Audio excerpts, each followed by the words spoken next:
La région Auvergne-Rhône-Alpes soutient les compétitions sportives les plus populaires. Le Critérium du Dauphiné 2022 bat son plein et accueille en son sein un peloton de cadets et juniors, venus des meilleurs clubs de la région. Voici l'étape des jeunes du CRIT.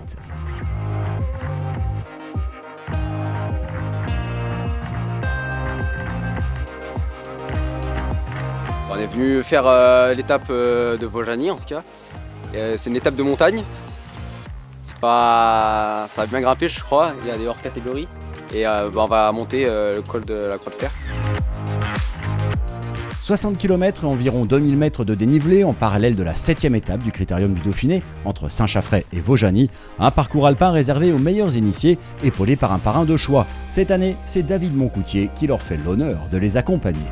Le Dauphiné, ça me rappelle des bons souvenirs. C'est là que j'ai gagné ma première victoire chez les professionnels. Et en plus aujourd'hui, c'est l'étape reine, c'est l'étape peut-être la plus belle du Dauphiné. Celle qui va passer par là, notamment le Galibier, la Croix de Fer et l'arrivée à Vaujany. Là, ça va être l'occasion peut-être pour certains de découvrir ce que c'est la haute montagne. Parce que la Croix de Fer, c'est vraiment de la haute montagne, à 2000 mètres d'altitude. Et puis c'est surtout d'être là juste avant les professionnels. Donc il y aura du monde sur les bords des routes.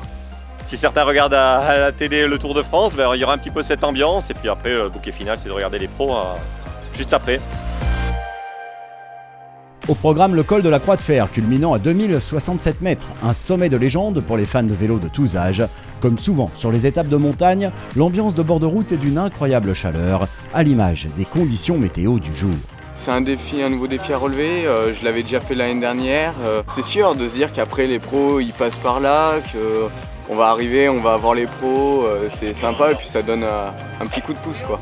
Chaque année c'est un défi, est-ce qu'il se demande s'il est capable de le faire ou pas, donc en tant que parent on est là pour le soutenir dans son projet, dans ses envies, pour l'encourager, voilà, pour l'aider à aller au bout de son rêve. Il y a plutôt une ambiance bon enfant et ils se soutiennent, c'est pas un esprit de compétition comme on retrouve sur les courses qu'ils font à leur âge. Magie des paysages, bonheur de rouler sur les mêmes routes que les pros, on se tire la bourre entre copains avant une arrivée en fanfare à Vaujany. Une journée de vélo difficile, mais avec ce soleil, c'est sympa. On avait à peu près 60 km, mais 2000 de positifs, ce qui faisait une étape du coup très exigeante par rapport aux jeunes. Et la fédération a toujours le même rôle, c'est-à-dire accompagner la région Auvergne-Rhône-Alpes dans l'encadrement technique de l'opération et des indicateurs sportifs à la fois en véhicule mais aussi sur le vélo pour justement conseiller et accompagner les jeunes tout au long de l'opération pour qu'ils puissent réaliser la journée dans de meilleures conditions. Je voulais appuyer pour montrer que c'est quand même, il y avait du monde, c'est un gros col mythique, ça motive grave parce que les gens ils veulent qu'on donne, qu'on accélère encore et c'est vraiment bien.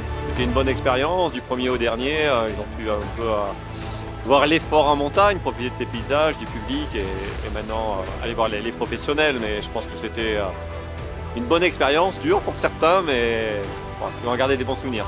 Les jeunes du CRIT ont pu ensuite assister à l'arrivée des meilleurs du jour. Il se chuchote même que le maillot dédicacé de Pierre Rolland aurait atterri dans la musette d'un de nos heureux participants. Un parcours dans des décors de rêve comme seul en propose la région Auvergne-Rhône-Alpes. Une édition 2022 qui se clôt. Rendez-vous en 2023 avec l'étape des jeunes du Critérium.